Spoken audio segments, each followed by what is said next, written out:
kira akan tergantung kepada BUMN mana yang akan mendapatkan tambahan atau suntikan modal ini.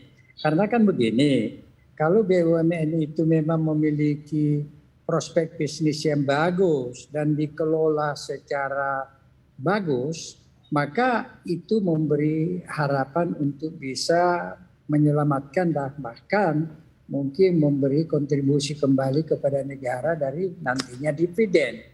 Tapi kalau BUMN yang menerima itu tidak memiliki prospek bisnis yang bagus dan apalagi manajemennya juga tidak memiliki kemampuan yang luar biasa, karena begini, dalam kondisi seperti sekarang ini BUMN ini manajemennya harus luar biasa, tidak bisa hanya biasa-biasa saja, karena pada umumnya BUMN kita secara keseluruhan solvabilitasnya menurun tajam dibandingkan mulai dari 2016 itu turun terus sampai mengalami puncak yang paling rendah tahun 2020 tentu krisis, 2021 pun sudah meningkat tapi masih jauh di bawah satu angka yang bisa dianggap itu akan menyelamatkan BUMN ini gitu.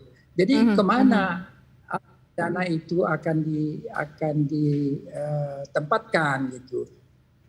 Kuncinya itu BUMN yang mana, apakah prospek bisnisnya bagus, manajemennya bagus. Kalau demikian ya baguslah, itu saya anggap tepat.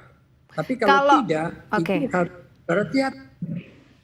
Nah, Pak Tanri, kalau tadi dari nama-nama yang disebutkan kan ada Hutama Karya, Injourney, EFG, PT Kereta Api Indonesia, Indonesia Rail, kemudian ada Damri dan Airnav Indonesia. Nah ini seperti apa nih kalau yang Anda lihat? Kemudian ada juga PT LN Indonesia, kemudian atau Dipen ID dan Holding Pangan ID Food. Ini Anda melihatnya seperti apa kalau dari nama-nama yang memang akan meminta KPMN ini, Pak Tanri?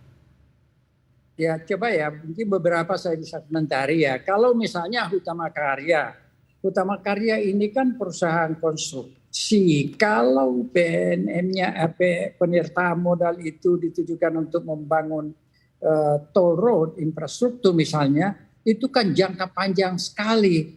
Kapan dia akan memperoleh cash flow kembali? Saya tidak yakin bahwa memberikan modal kepada seperti Hutama Karya dengan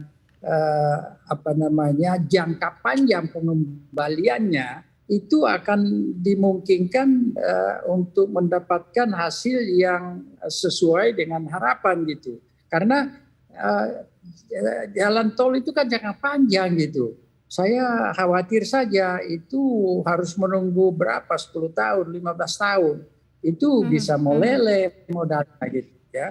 Nah, kalau kereta api misalnya Kia ya, kalau itu manufacturing, itu juga kita harus lihat pasarnya di mana, apakah dia kompetitif atau tidak.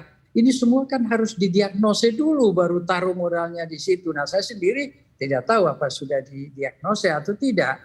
Kalau seperti PLN, kalau PLN itu kan monopoli. Mau tidak mau dia akan mampu mengembalikan modalnya dalam jangka panjang karena toh pasarnya dikuasai oleh PLN untuk seluruh Indonesia. Jadi menurut saya tidak masalah.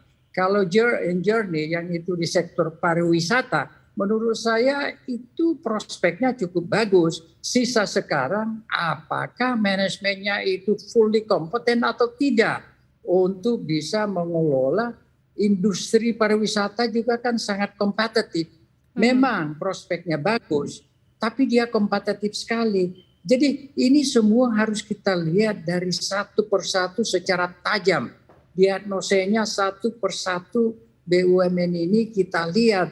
Jangan disamaratakan saja, tidak bisa disamaratakan. Nah, mudah-mudahan ini sudah dianalisa betul oleh Kementerian BUMN.